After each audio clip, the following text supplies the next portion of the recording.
नमस्कार। बहुत स्वागत है आप सभी दर्शकों का शनि गोचर के इस वीडियो में। जाते हुए शनि का वरदान 29 मार्च 2025।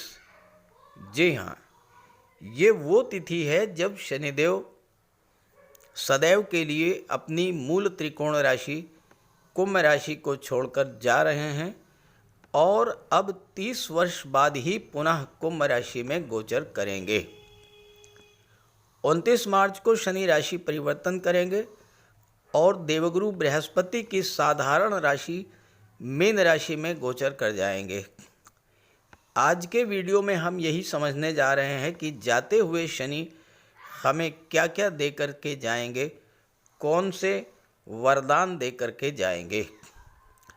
शनि एक ऐसे ग्रह हैं जो अत्यंत मंद गति से गतिमान होते हैं। एक राशि में 2.5 वर्ष तक गोचर करते हैं, इसीलिए शनि गोचर का फल भी अत्यंत मंद गति से प्राप्त होता है। शनि कर्म के कारक हैं, न्याय के देवता हैं और जब भी किसी जातक के जीवन में शनि की 7.5 या ढैया की शुरुआत होती है या शनि की महादशा या अंतर्दशा गतिमान होती है तो शनि पूर्व में किए गए कर्मों के अनुसार ही फल प्रदान करते हैं। बहुत से जातक ऐसे भी रहे होंगे जिन्होंने शनि के इस गोचर के दौरान बड़ी बड़ी उपलब्धियां हासिल की होंगी, बड़ा धन लाभ अर्जित किया होगा, प्रॉपर्टी बनाई होगी, व्यापार व्यवसाय को नई नई ऊंचाइयों तक ले गए होंगे, समाज में मान सम्मान भी अर्जित किया होगा। लेकिन ये वही लोग रहे होंगे जिन्होंने शनि के अनुरूप अपने आप को ढाल लिया होगा, जैसा शनि चाहते हैं वैसा ही किया होगा। आखिर शनि चाहते क्या हैं? शनि चाहते हैं कठोर परिश्रम, हार्ड वर्क, अनुशासन, समय की पाबंदी। शनि को छल कपट झूठ फरेब बेईमानी आलस्य बिल्कुल भी पसंद नहीं है। शनि चाहते हैं कि आप ज़रूरतमंदों की मदद करें, अपने कर्मचारियों नौकर चाकर अधीनस्थ के साथ अच्छा व्यवहार करें और जिन्होंने ऐसा किया होगा उन्हें शनि ने बहुत कुछ दिया भी होगा, लेकिन जिन्होंने ऐसा नहीं किया होगा उन्हें शनि ने कितना कष्ट दिया होगा ये वही बता सकते हैं जिन्होंने इसका अनुभव किया होगा। अब शनि अपना घर बदल रहे हैं, तो आइए समझते हैं जाते हुए शनिदेव मिथुन राशि के जातकों को क्या क्या वरदान दे करके जाएंगे। ये विश्लेषण आपकी चंद्र राशि के आधार पर किया जा रहा है और वीडियो के अंत में मैं आपको शनिदेव के उपाय भी बताऊंगा। तो ये है मिथुन राशि के जातकों की कुंडली। शनिदेव का गोचर आपकी कुंडली के 9वें भाव में है और यहाँ पर शनि 17 जनवरी 2023 से गोचर कर रहे हैं। शनि की दृष्टि लाभ के भाव पर, शनि की 7वीं दृष्टि पराक्रम के भाव पर और शनि की 10वीं दृष्टि 6ठे भाव पर पड़ रही है। मिथुन राशि के लिए शनि प्रबल योग कारक होते हैं, आपके राशि के स्वामी बुध के परम मित्र हैं। तो ऐसे में शनि का गोचर आपके लिए अच्छा फल देने वाला होना चाहिए था, लेकिन शनि का जो नैसर्गिक स्वभाव है उसे नहीं बदला जा सकता। शनि अत्यंत मंद गति से गतिमान होते हैं और 2.5 वर्षों में एक राशि से दूसरी राशि में जाते हैं। तो 9वें भाव में 17 जनवरी 2023 से गोचर कर रहे हैं और 9वां भाव जो होता है ये भाग्य का होता है। तो हालांकि शनि ने मिथुन राशि के जातकों का कोई नुकसान तो नहीं किया होगा, लेकिन भाग्य का जो साथ मिलना चाहिए था, जिस तेजी से भाग्य का साथ मिलना चाहिए था, उस तेजी से आपको नहीं मिल पाया होगा। और अब 29 मार्च को शनि राशि परिवर्तन करने जा रहे हैं। राशि परिवर्तन करके 10वें भाव में आ जाएंगे। तो जैसे ही 10वें भाव में आएंगे नवम भाव से शनि का प्रभाव समाप्त हो जाएगा, और जब शनि का प्रभाव समाप्त हो जाएगा तो नवम भाव के शुभ फल आपको मिलने शुरू हो जाएंगे, भाग्य का साथ मिलना शुरू हो जाएगा। दूसरी बात, कुंडली के 8वें भाव के स्वामी होकर के, भाग्य के स्वामी होकर के जब कर्म के भाव में गोचर करेंगे तो आपके कार्य क्षेत्र की जो विघ्न बाधाएं रुकावटें थीं वो समाप्त होंगी, कैरियर ग्रोथ देखने को मिलेगी, आपको आपके एफर्ट्स का फल मिलना शुरू हो जाएगा। पिता से के साथ अगर आपके रिलेशंस खराब हुए थे उन रिश्तों में भी सुधार आएगा।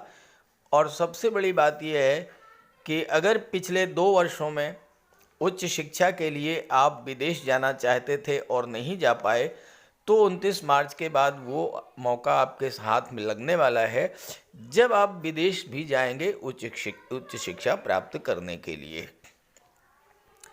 शनि की तीसरी दृष्टि पड़ रही थी एकादश भाव पर। देखिए, कोई भी ग्रह अगर अपने मित्र के साथ गोचर कर रहा है, मित्र ग्रह के साथ गोचर कर रहा है, या अपने मित्र की राशि पर दृष्टि डाल रहा है, तो वो अच्छा फल मिलता है उस भाव का। लेकिन अगर शत्रु राशि पर दृष्टि डालता है तो उस भाव के खराब फल मिलते हैं। यहाँ पर आपको 11वें भाव, तीसरे भाव और छठे भाव तीनों के अशुभ फल मिल रहे थे, क्योंकि 11वें भाव में 1 लिखा है। 1 का मतलब मेष राशि, और मेष राशि के स्वामी मंगल होते हैं। शनि मंगल में नैसर्गिक शत्रुता है, और इस वजह से शत्रु राशि पर दृष्टि पड़ने से 11वें भाव के फल आपको नहीं मिल पाए। अब 11वां भाव तो इनकम का होता है, तो आपकी इनकम घटती चली गई, आय के स्रोत बंद होते चले गए, आपके सोशल नेटवर्क, आपके सोशल सर्किल से आपको जो लाभ मिलना चाहिए था वो लाभ नहीं मिल पाया। अब 29 मार्च को जब शनि राशि परिवर्तन करेंगे तो 11वें भाव से शनि की दृष्टि हट जाएगी। 11वें भाव से शनि की दृष्टि हटते ही आपकी इनकम बढ़ना शुरू हो जाएगी, आय के नए नए स्रोत बनने शुरू हो जाएंगे, आपके फ्रेंड सर्किल, आपके रिलेशंस, आपके भाई, बड़े भाई बहनों का सहयोग आपको मिलना शुरू हो जाएगा। आर्थिक संकट जो आपके जीवन में चल रहा था वो समाप्त होगा। 11वां भाव जब मजबूत होगा तो धन की जो समस्या थी वो समाप्त होगी। 11वां भाव आपकी इच्छा पूर्ति का होता है, और 29 मार्च के बाद बहुत सी आपकी इच्छाएं जो अधूरी रह गई थी वो इच्छाएं इस समय पूरी होंगी। तीसरे भाव पर शनि की दृष्टि पड़ रही है। तीसरे भाव में 5 का अंक लिखा है। 5 का मतलब सिंह राशि, सिंह राशि के स्वामी सूर्यदेव। यहाँ भी शनि सूर्य का नैसर्गिक शत्रुता का संबंध है। शत्रु राशि पर दृष्टि पड़ने के कारण तीसरे भाव के अशुभ फल आपको मिल रहे थे। तीसरा भाव यात्राओं का होता है, यात्राओं से आपको कष्ट मिला होगा, भाई बहनों के साथ रिलेशंस खराब हुए होंगे, आपकी कम्युनिकेशन पावर में कमी आई होगी, और साथ ही साथ कंधे या भुजाओं के दर्द की पीड़ा आपको सहनी पड़ी होगी। और हो सकता है कि अगर आप नौकरी में हैं तो किसी ऐसी जगह आपका ट्रांसफ़र हो गया हो जहां आप जाना ना चाहते थे। अब शनि की दृष्टि हटेगी तीसरे भाव से। जब शनि की दृष्टि तीसरे भाव से हट जाएगी तो आपको एक बहुत बड़ा सपोर्ट मिल जाएगा। आपके पराक्रम पुरुषार्थ में जो कमी आई थी वह दूर होगी, आपकी निर्णय क्षमता बढ़ेगी, आपके सोचने समझने की क्षमता बढ़ेगी, आपकी इंट्यूशन पावर बेहतर होगी, और साथ ही साथ आपके रिलेशंस जो खराब चल रहे थे उन रिश्तों में भी सुधार आएगा। शनि की दृष्टि 8वें भाव पर पड़ रही है, और छठे भाव पर। छठे भाव में 8 का अंक लिखा है। 8 का मतलब वृश्चिक राशि, जिसके स्वामी मंगल होते हैं। शनि मंगल में नैसर्गिक शत्रुता, तो यहाँ भी आपको 6वें भाव के अशुभ फल ही मिल रहे थे। और छठा भाव वो भाव होता है जो हमारे जीवन में संघर्षों को दर्शाता है, हमारे जीवन में चैलेंजेस को दर्शाता है। छठा भाव रोगों को दर्शाता है, कर्ज को दर्शाता है, शत्रुता को दर्शाता है, कंपटीशन को दर्शाता है। तो यहाँ पर शत्रु राशि पर दृष्टि पड़ने के कारण हो सकता है कि कुछ जातकों को कर्ज की स्थिति से गुजरना पड़ा हो। कुछ जातकों के जीवन में संघर्ष बहुत अधिक बढ़ गया हो। हालांकि ऐसा नहीं है। मिथुन राशि के जातक, चूंकि शनि मिथुन राशि के लिए प्रबल योग कारक हैं और छठे भाव पर शनि की दृष्टि थी, तो कुछ जातकों को नौकरी की दिशा में किए जा रहे प्रयासों में सफलता भी मिली होगी, नौकरी भी मिली होगी, कर्ज से भी मुक्ति मिली होगी, स्वास्थ्य में भी सुधार आया होगा, लेकिन ओवरऑल आपके जीवन में संघर्ष तो बढ़ा ही बढ़ा होगा। अब यहाँ से शनि की दृष्टि हट जाएगी। जब शनि की दृष्टि यहाँ से हटेगी तो आपके जीवन में चल रहे संघर्षों से मुक्ति मिलेगी, कर्ज से बाहर निकलने का मार्ग मिलेगा, शत्रुता है कोई वो समाप्त होगी, और जो लोग प्रोफेशनल्स हैं उनके जीवन में जो समस्याएं बनी हुई थी उन समस्याओं से भी राहत मिलेगी। अब 29 मार्च को क्या होगा? 29 मार्च को शनि राशि परिवर्तन करके दशम भाव में आ जाएंगे। अब यहाँ देखिए, दशम भाव में गोचर करते हुए शनि की दृष्टि पड़ेगी 12वें भाव पर। यहाँ पर 2 का अंक लिखा है।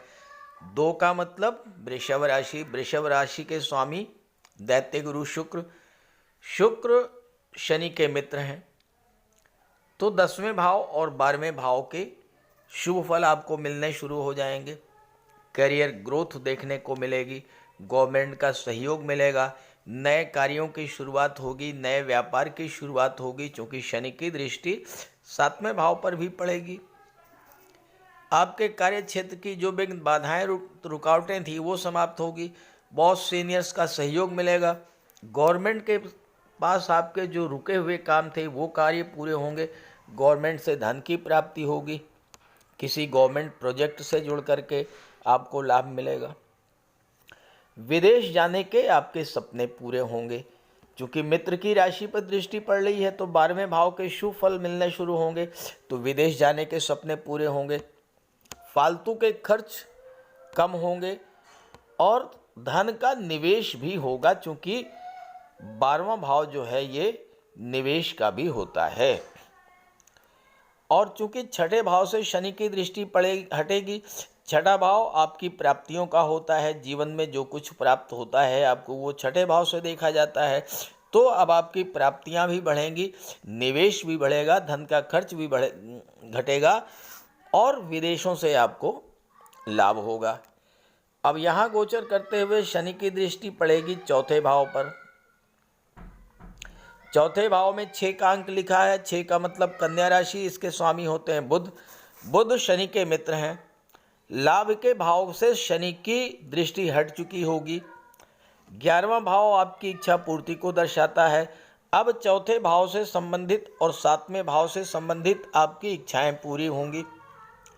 भूमि भवन प्रॉपर्टी को लेकर के आपने जो एफर्ट्स पिछले 2 साल में किए और जिनमें सफलता नहीं मिली, अब वो सफलता आपको मिलनी शुरू हो जाएगी। भूमि खरीद सकेंगे, मकान बनवा सकेंगे, वाहन क्रय कर सकेंगे, घर का विस्तार कर सकेंगे, घर का डेकोरेशन कर सकेंगे, घर का माहौल बहुत अच्छा हो जाएगा और घर में धार्मिक या मांगलिक आयोजन होंगे। और ये सब इसलिए होगा क्योंकि शनि की दृष्टि अपने मित्र की राशि पर पड़ रही है। शनि की 10वीं दृष्टि 7वें भाव पर पड़ेगी। यहाँ 9 का अंक लिखा है। 9 का मतलब धनु राशि, स्वामी होते हैं देवगुरु बृहस्पति। गुरु से शनि का संबंध है, तो गुरु की राशि में ही गोचर करेंगे और गुरु की राशि पे दृष्टि डालेंगे तो व्यापार व्यवसाय में उन्नति होगी, आपकी डेली इनकम बढ़ेगी, आपकी सोशल इमेज पहले से बेहतर होगी, विवाह में जो देरी थी वो समाप्त होगी, दाम्पत्य सुखों में वृद्धि होगी और व्यापार व्यवसाय को आप पार्टनरशिप में बहुत ऊंचाइयों तक लेकर के जाएंगे। तो 29 मार्च के बाद आपके जीवन में एक बहुत बड़ा सुखद परिवर्तन होने जा रहा है। इस गोचर का लाभ उठाइए। और चूंकि शनि एक ऐसे ग्रह हैं जो कि कुंडली के तीसरे, छठे, 10वें और 11वें भाव में बहुत अच्छा फल प्रदान करते हैं, तो तो शनि के गोचर का लाभ लेने के लिए शनि के उपाय भी करते रहिएगा। बात करते हैं उपायों पर। शनिदेव को प्रसन्न करने के लिए बहुत छोटे छोटे आसान से उपाय मैं आपको बताने जा रहा हूँ। इन उपायों को आप करेंगे तो आपको बहुत बड़ा लाभ मिलेगा। देखिए, शनिवार के दिन प्रातःकाल स्नान ध्यान पूजा पाठ से निवृत्त होकर भगवान भोले शंकर के मंदिर जाइए और भगवान शिव को गंगा जल काला तिल मिला करके जल अर्पित कीजिए और सूर्यास्त के बाद पीपल के वृक्ष के नीचे तेल का दीपक जलाइए। शनिवार के दिन काला तिल, काली उड़द, सरसों का तेल, काला छाता, काले कंबल का दान करने से आपको विशेष लाभ मिलेगा। शनिवार के दिन छाया दान करने से बहुत बड़ा लाभ मिलता है। एक कटोरी में सरसों का तेल लेकर के उसमें अपना चेहरा देखिए और उसको दान कर दीजिए। गरीबों की मदद कीजिए यथाशक्ति और सूर्यास्त के बाद हनुमान चालीसा और सुंदरकांड का पाठ कीजिए। शनिवार के दिन बंदरों को गुड़ और काला चना मिलाकर खिलाने से भी शनिदेव प्रसन्न होते हैं। सूर्यास्त के बाद शनिदेव के बीज मंत्र ओम शन शनैश्चराय नमः, इसका एक माला जाप कीजिए, विशेष लाभ मिलेगा। गंगा जल में काला तिल मिला करके अर्घ्य देने से भी आपको विशेष लाभ मिलता है और पक्षियों को दाना खिलाने से, मछलियों को आटा खिलाने से और पशुओं को चारा खिलाने से भी शनिदेव अत्यंत प्रसन्न होते हैं। तो इन उपायों को कीजिए, आपको बहुत बड़ा लाभ मिलेगा।